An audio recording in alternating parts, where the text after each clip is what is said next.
I never thought my own birthday dinner would be the night I lost everything I believed in. But sometimes, the worst betrayals come wrapped in pretty ribbons and served with birthday cake. The candles on my cake were still flickering when my world started to fall apart.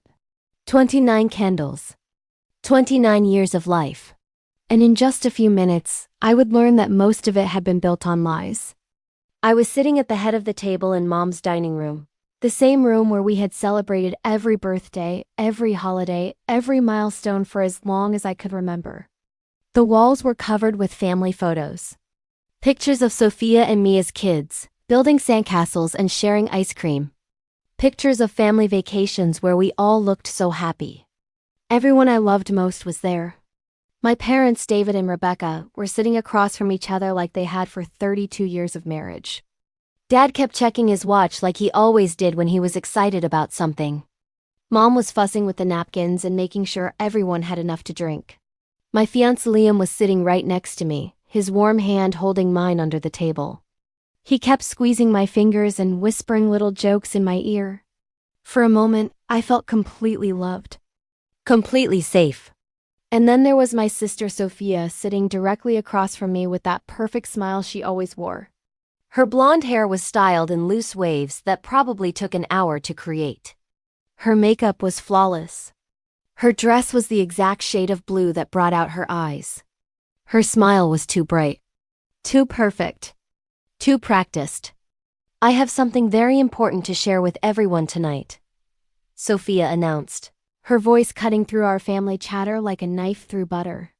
She set down her wine glass with a deliberate clink against the table. The room went quiet instantly. All eyes turned to her. She stood up slowly, gracefully, like she was about to give a speech to the Queen. Her movements were calculated, rehearsed. This wasn't spontaneous. She smoothed down her dress and took a deep breath, building the suspense. Mom leaned forward in her chair. Dad stopped checking his watch. Liam's hand tightened around mine. "Emma," she said, looking directly at me with those blue eyes that matched mine perfectly. We had always looked so similar that people sometimes mistook us for twins, even though she was 2 years older. "I've been keeping a very big secret from you. From all of you, actually." The anticipation in the room was thick. You could practically hear everyone holding their breath, waiting for whatever bomb she was about to drop. "I've been paying off Emma's debts," she said, her voice getting louder and more dramatic with each word. "All of them. Every single bill. Every credit card payment. Every student loan installment. Every medical bill from when she had that accident last year." The room erupted like a bomb had gone off. Mom gasped so loudly that she knocked over her water glass. The ice cubes scattered across the white tablecloth. Dad's eyes went wide, and his mouth fell open. Liam squeezed my hand so tight it almost hurt. Everyone started talking at once, their voices overlapping in a chaos of surprise and admiration. "Sophia, that's so incredibly generous," Mom exclaimed, jumping up to dab at the spilled water with her napkin. "How much money are we talking about here?" Dad asked, leaning forward with concern and curiosity written all over his face. "She didn't have to do something like that," Aunt Marie whispered to Uncle Tom, but loud enough for everyone to hear. "What a wonderful sister," someone else murmured from across the table. But I sat there in complete shock, my world spinning out of control. What was she talking about? This didn't make any sense. I had been working with Julian Scott, our family friend who is also a lawyer and financial advisor. He had been helping me create a detailed plan to pay off my debts myself. I was making steady progress. I was handling it responsibly, one payment at a time. The numbers didn't add up. The timeline didn't make sense. Something was very, very wrong with this picture. I knew Emma was struggling financially, Sophia continued, still standing like she was giving the performance of her life. Her voice took on that syrupy sweet tone she used when she wanted something. She's always been too proud to ask for help from family. Too stubborn to admit when she's in over her head. So I took it upon myself to step in and be the responsible one. Someone had to take charge of this situation before it got completely out of control. That word hit me like a physical slap across the face. Responsible. She was calling me irresponsible. At my own birthday dinner. In front of my entire family. Making me look like a helpless child who couldn't manage her own adult life. My cheeks burned with embarrassment and anger. My hands started shaking in my lap. I felt exposed, humiliated, like she had stripped me naked in front of everyone I cared about. The total amount was $27,436, she announced proudly, like she was reading off lottery winnings. Credit card debt, student loan payments, medical bills from her car accident, even some old utility bills that had gone to collections. I took care of everything so she could have a fresh start. The room fell into stunned silence. $27,000. That was a huge amount of money. Everyone was staring at me now with a mixture of pity and concern. I felt like a specimen under a microscope, being examined and judged. Sophia, I started to say, but she held up her hand. Let me finish, she said with that fake sweet voice. I did this because I love you, Emma, because family takes care of family. Even when they make bad choices. Bad choices. There it was again. She was making me look like a child who couldn't handle her own life. But there was something else in her expression that didn't match her words. Something that made my skin crawl. She looked satisfied. Too satisfied. Like she was enjoying this moment of being the center of attention, of being praised for her generosity while making me look like a failure. Her eyes had a gleam in them that I had seen before. When we were kids and she would break my toys, then comfort me when I cried. When she would spread rumors about me at school, then act like the caring big sister who was trying to help me make friends. She thrived on creating problems so she could swoop in and solve them. Thank you so much, sweetheart, Mom said to Sophia, tears starting to form in her eyes. You're such a good sister. Such a caring person. We raised you right. We're so proud of you, honey, Dad added, reaching across the table to pat Sophia's hand affectionately. This is what family's all about. Taking care of each other. Asterisk. I felt physically sick. My stomach was churning like I had eaten something rotten. This was all wrong. Everything about this situation felt manipulated, orchestrated, fake. Sophia, I said, standing up on unsteady legs. My voice came out smaller than I intended. Can I please talk to you alone for just a minute? Of course, little sister, she said brightly, but her smile flickered for just a second. But actually, there's a little bit more I want to share with everyone first. More? My heart started racing like I had just run a marathon. What else could there possibly be? Emma, you don't need to worry about money anymore, she said, still smiling that perfect smile. I'm going to help you manage everything from now on. Your credit cards, your bank account, all of it. I'll make sure you don't get into trouble again. The room started spinning around me like I was drunk, even though I hadn't touched my wine. She wanted to control my money, my entire financial life, my independence. This wasn't about helping me. This was about power. This was about making sure I would always need her, always owe her, always be grateful to her. This was about keeping me under her thumb forever. That's really not necessary, Sophia, I said, trying to keep my voice steady and calm. I appreciate the gesture, but I can handle my own finances just fine. Oh, Emma, she laughed, but it wasn't a warm, sisterly laugh. It was condescending and cruel. Honey, we both know that's simply not true. I mean, look where handling your own finances got you in the first place. She gestured around the room like my debt was somehow visible in the air around us. Everyone was nodding along with her words. They all agreed with her assessment. They all thought I was a financial disaster who needed my big sister to save me from myself. The people who were supposed to love and support me were taking her side without even hearing my side of the story. But I knew something they didn't know. I had proof. I had evidence.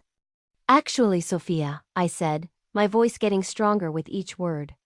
I need to tell everyone something very important. I reached into my black leather purse with trembling hands and pulled out my phone. The screen was cracked from when I had dropped it last week, but it still worked perfectly fine. What's that, sweetheart? Mom asked, her voice full of concern and curiosity. I scrolled through my phone until I found exactly what I was looking for.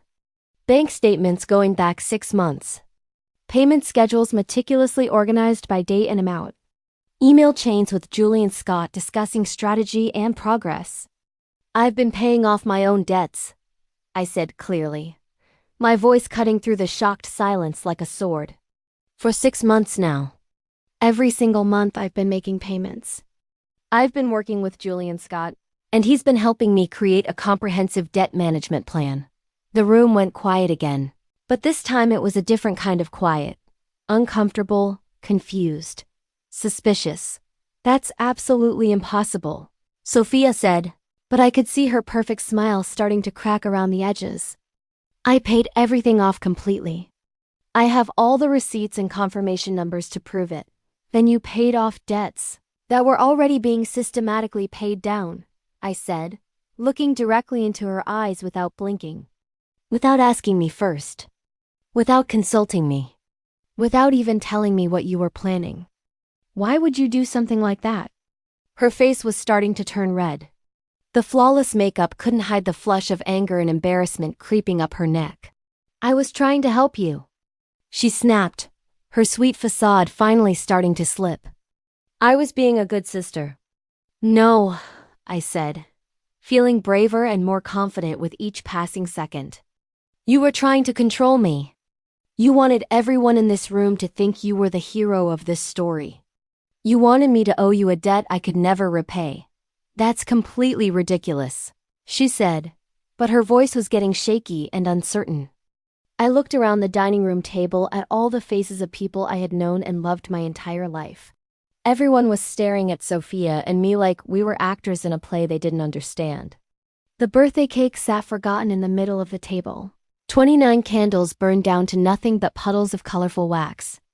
There's something else I need to address, I said, my heart pounding so hard I could hear it echoing in my ears like thunder. I turned my attention to Liam, my fiancé. The man I was supposed to marry in exactly 3 months and 12 days. The man I had been planning a life with for 4 long years. The man I had loved with everything I had. But as I looked at his face, I could see the fear creeping in around his eyes. The guilt. The panic of someone who knows their secrets are about to be exposed. Liam, I said softly, my voice barely above a whisper. Do you want to tell them what's really going on here? Or should I be the one to do it? His face drained of all color instantly. Completely white, like someone had just told him his own death sentence. Like he had seen a ghost walking through the room. Tell them what? He whispered back, but we both knew he knew exactly what I was talking about. I pulled up a different app on my phone. This time I opened his text message thread.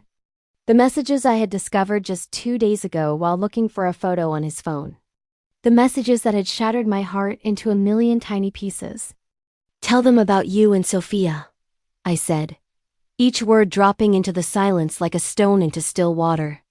The room exploded into chaos like someone had thrown a grenade into the middle of our family dinner.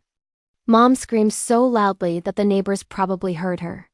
Dad jumped up from his chair so fast that it toppled backward and crashed to the floor.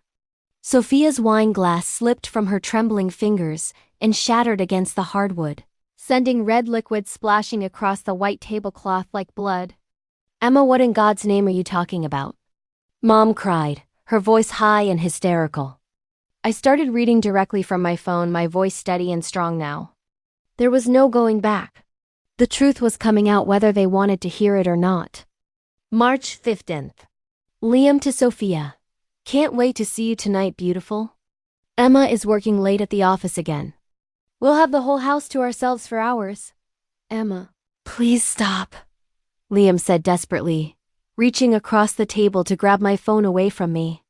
I pulled it away from his grasping fingers and kept reading, my voice getting louder and more confident. March 20th. Sophia to Liam. Last night was incredible. This feels so right, so perfect. I know we have to keep it secret for now, but I think I'm falling in love with you. Mom started sobbing uncontrollably. Dad's face was turning purple with rage. Uncle Tom and Aunt Marie were staring with their mouths hanging open like fish.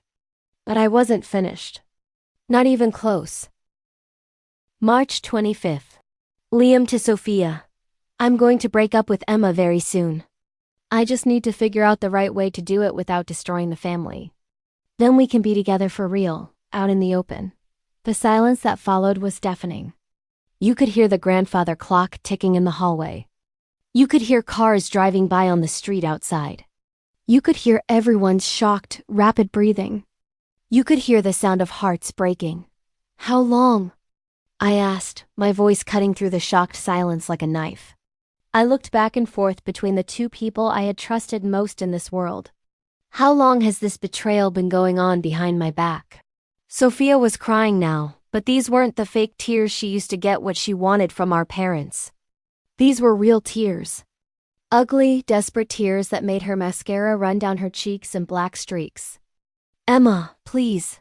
I can explain everything, she sobbed, her words barely understandable through her crying. 11 months, Liam said quietly, so softly that everyone had to lean forward to hear him. It's been going on for 11 months. 11 months. Almost our entire engagement. Almost a full year of lies, deception, and betrayal. While I was planning our wedding, choosing flowers, tasting cakes, picking out my dress, they were sneaking around behind my back like teenagers. And the money situation? I asked Sophia directly, pieces of the puzzle clicking together in my mind. You paid off my debts, so I would owe you everything. So I would depend on you financially. So when Liam eventually broke up with me, I would have to come running to you for help and support. You wanted everyone to see how perfect and generous and responsible you are, and how much of a complete mess I am. She didn't answer with words, but she didn't have to. The look of guilt and shame on her face told me everything I needed to know. You planned this entire thing, I continued, feeling the full scope of their manipulation becoming clear. You seduced my fiancé. You interfered with my finances without my permission. You were going to swoop in and save the day when he left me broken-hearted. You wanted everyone to see you as the perfect daughter, the responsible sister, the family hero. That's not true, she whispered, but even she didn't sound convinced by her own words anymore. I looked around the dining room table one more time at all the shocked faces. My parents were in complete shock, looking like their entire world had just been turned upside down. My dad looked like he wanted to punch something or someone. My mom looked like she was going to be physically sick all over the birthday cake. But wait, I said with a smile creeping across my face for the first time all evening. There's actually quite a bit more to this story. I pulled up another app on my phone, one that I had been using for the past several days.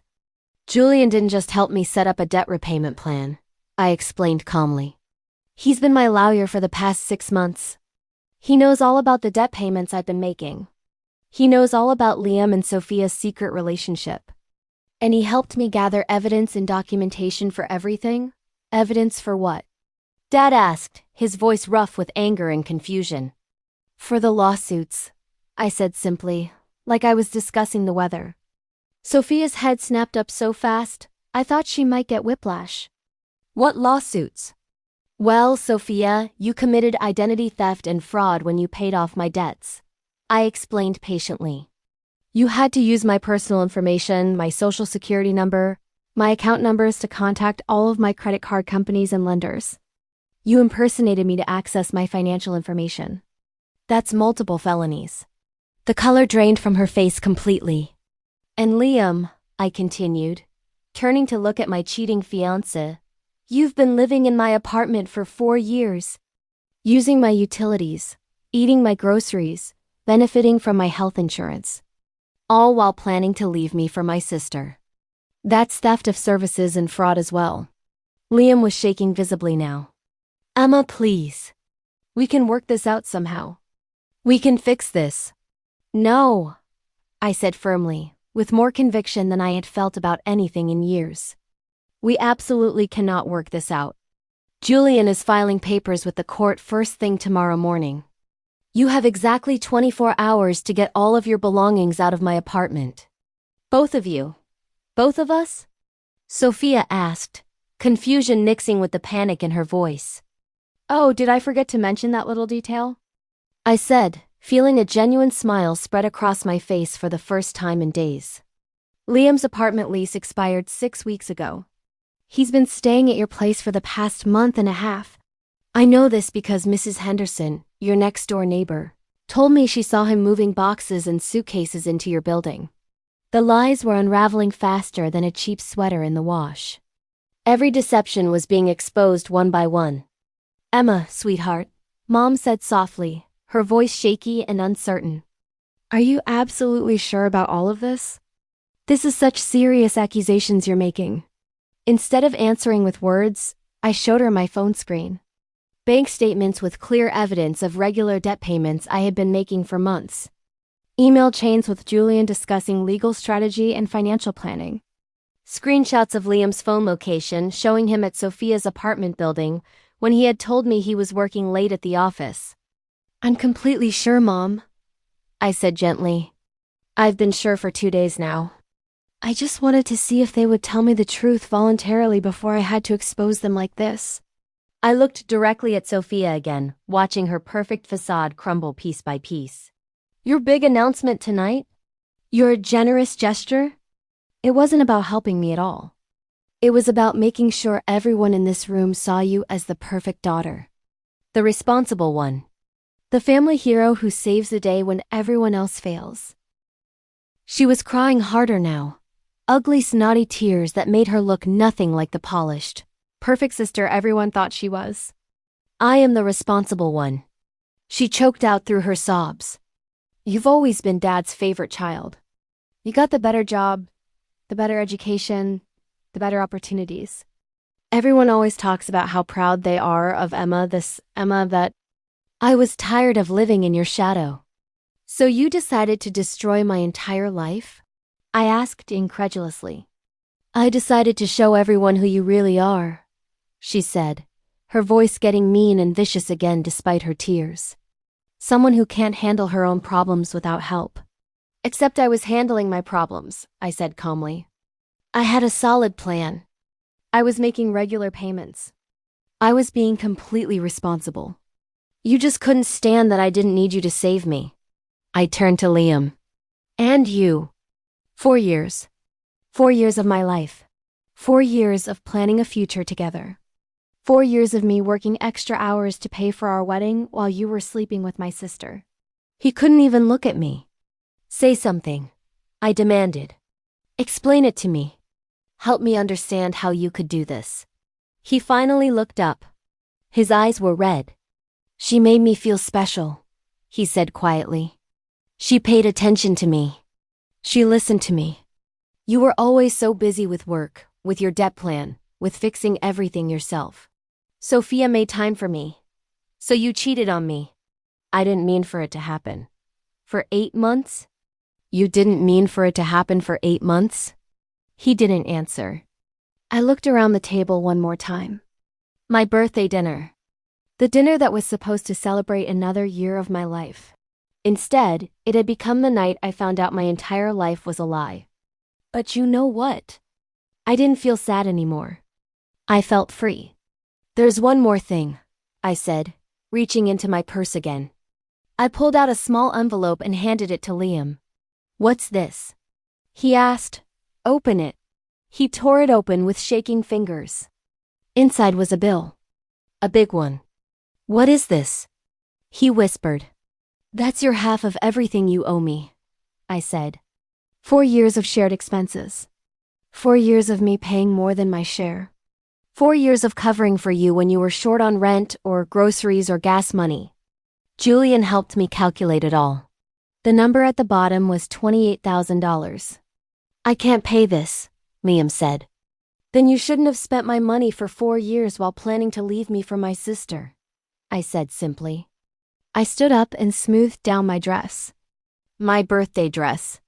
The one I had been so excited to wear. I'm leaving now, I announced. Mom, Dad, I'm sorry this happened at dinner.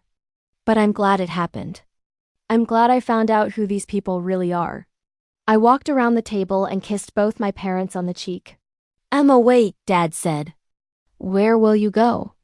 Julian's wife Sarah offered to let me stay with them until I figure things out. I said. Don't worry about me. I've been taking care of myself just fine. I picked up my purse and headed for the door. Emma, please, Sophia called after me. We're sisters. We can fix this. I turned around one last time. No, Sophia. We can't. Sisters don't destroy each other's lives. Sisters don't steal each other's boyfriends. Sisters don't commit fraud and call it love. I opened the door and stepped out into the cool night air. Happy birthday to me, I whispered to myself as I walked to my car. My phone buzzed. A text from Julian. How did it go? I typed back. Better than we planned. They confessed to everything. I got it all on recording. Good, I'll file the papers first thing Monday morning. Are you okay? I sat in my car for a moment, looking back at my childhood home. Home. The house where I had grown up thinking my sister would always be my best friend. The house where I had brought Liam to meet my parents for the first time. The house where I had planned my fake wedding to my cheating fiancé. But you know what? I was okay. More than okay. For the first time in months, I wasn't worried about debt. I wasn't worried about wedding plans. I wasn't worried about making everyone else happy. I was free. I typed back to Julian. I'm perfect. See you tomorrow. As I drove away, I couldn't help but smile. My birthday dinner had started as Sophia's moment to shine. Her chance to play the hero and make me look like a failure. Instead, it had become the night I took control of my own story. The night I stopped letting other people define who I was. The night I learned that sometimes the best revenge isn't getting angry. Sometimes the best revenge is simply telling the truth. And the truth had set me free. Asterisk.